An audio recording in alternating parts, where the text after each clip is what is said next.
HVAC condenser for a residential home, normally anywhere from a 2 ton to 3.5 ton, somewhere thereabouts. But the condenser fan motor, which is normally located outside, which pulls the heat and pulls the cool air across the coils outside in order to condense the refrigerant, so it goes from vapor to liquid. And then couple tips when changing one of these condenser fan motors.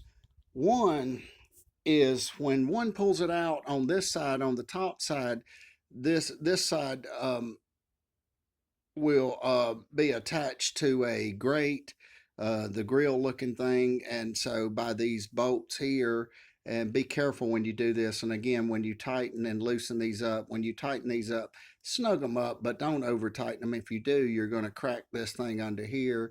Then you'll have to either replace that bolt if you can get it. And if not, then you will have to replace the entire fan motor. So another thing to be cognizant of when changing these condenser fan motors, when one has a fan motor and they look at this, and many people neglect the simple stuff, including most of us, to be honest. But if one notices one side of this fan is lower on the fan shard than the other fan shard, so when you or whomever takes this condenser fan motor off before they take the fan off, take a pen and make you a mark like an arrow in which direction the fan rotates. So this particular marker here will go this way. Now, one tip to think about: if the fan shard is lower on one end, this will normally cut into the air, and the air will normally go upward. So if it were reversed, and this, say, if you did your ceiling fan in your house and you rotated it this way, and if it rotated hypothetically counterclockwise and the large end came up, it would blow the air down.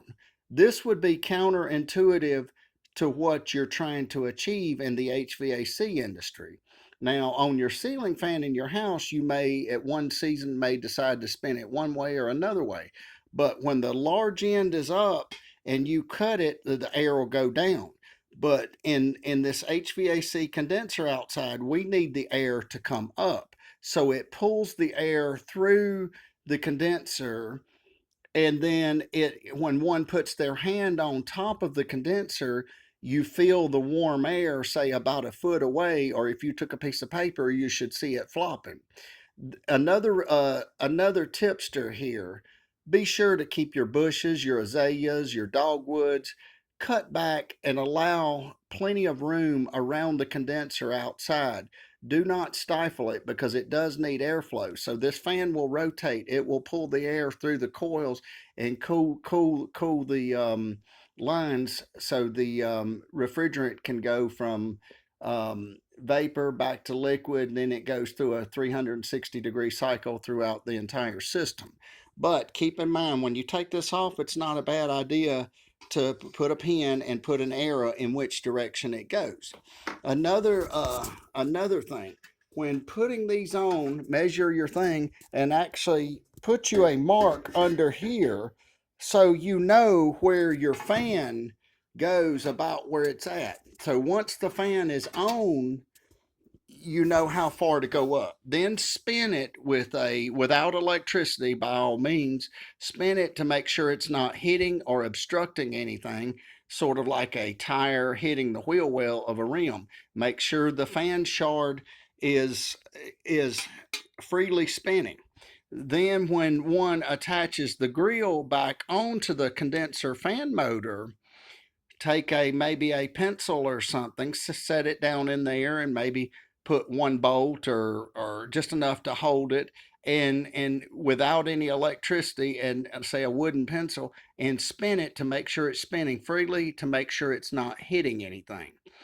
And as long as you've put a mark down here, you've put your fan shard back up with the collar to a certain degree, you've marked it, you put your fan shard is on, it's spinning freely without hitting anything, without any obstruction, and all other things being equal, you should be in good shape once the electricity is applied, and the motor should turn freely. And then at that point, take something about a foot away or a foot and a half away, put your hand, and on a hot day perhaps you may start to feel the heat coming off of it. But again, a tipster, be sure to keep your bushes, your dogwoods, azaleas, whatever bushes you may have grown up, the weeds around the condenser, be sure to have them cut back so the condenser can freely breathe. Thank you for watching and have a wonderful day.